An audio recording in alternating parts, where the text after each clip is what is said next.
Всем добрый вечер, друзья мои. Я хочу сейчас подарить ритуал практикам, но если есть люди, которым будет необходимо, чтобы им провели такой же ритуал, они могут этот ритуал переписать и попросить любого практика, который согласится им это провести, собственно говоря, провести этот ритуал для них. Отправлять переполох на врагов, либо напустить суетного беса. Собственно говоря, это, естественно, мой ритуал, как и все мои ритуалы. Но оно основано на поверьях Кавказа.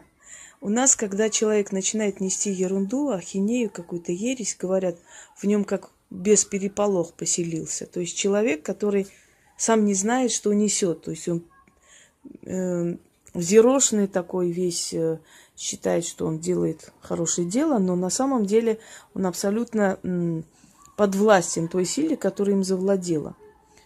Он одержим этой силой и уже ведет себя в бездну, сам не понимая, что позорится. На самом деле люди всегда переживают, когда о них сплетничают, особенно если это делают незаслуженно. Но я хочу вам сказать, дорогие друзья, что у сплетников, у лизоблюдов, у людей, которые часто меняют свое мнение и лагерь, самая, скажем так, слабая энергетика. На таких людей воздействовать легче простого. Почему? Потому что в них нет силы духа. Сила духа – это стержень.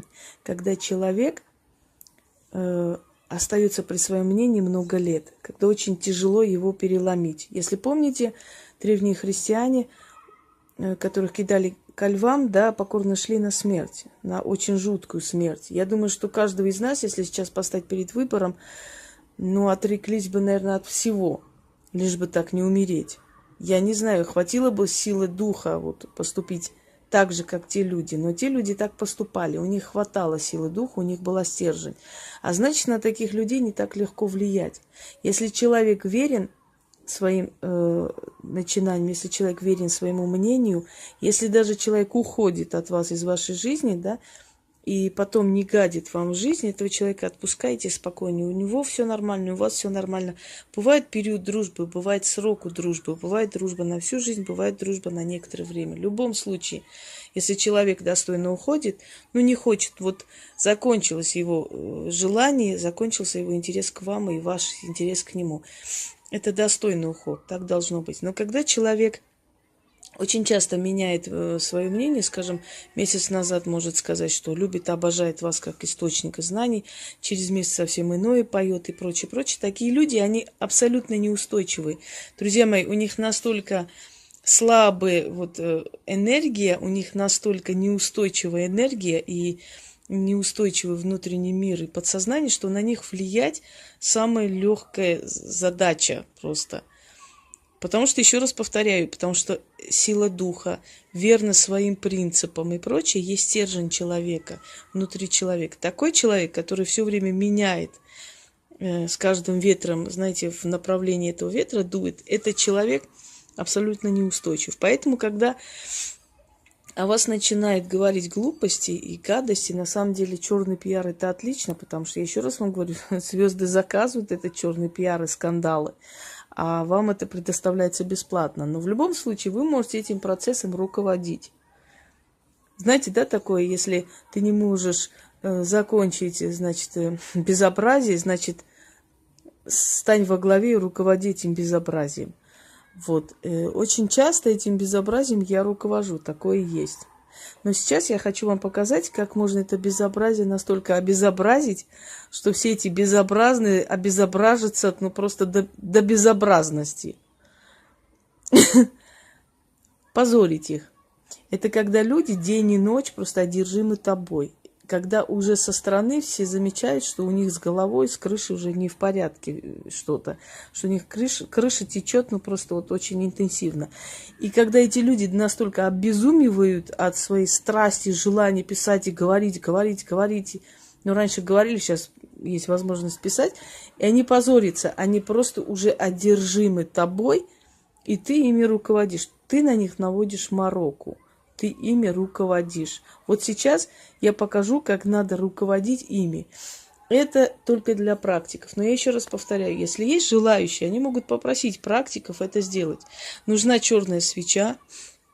Просто можете поставить, хоть алтарь там не подготавливать. Просто ставите черную свечу, фотографию человека, для которого вы читаете и на которого сплетничают. Если это для себя, конечно, вы можете вот этот посыл делать от своего имени.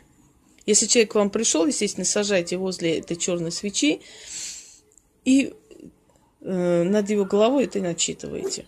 Итак, пусть молчать.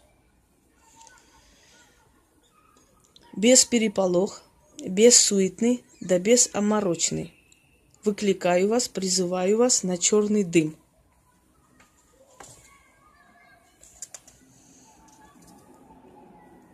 На дым вас сажаю, да к сплетникам лизоблюдам отправляю.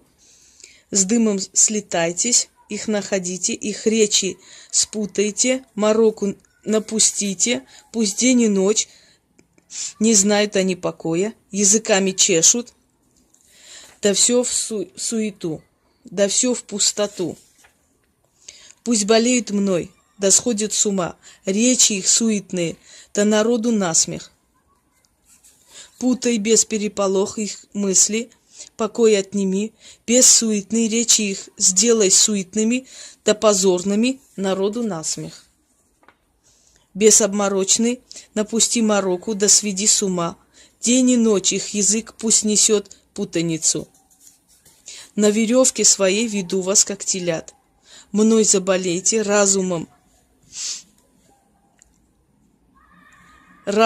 своим. Троньтесь, на весь мир позорьтесь. Сказано, сделано.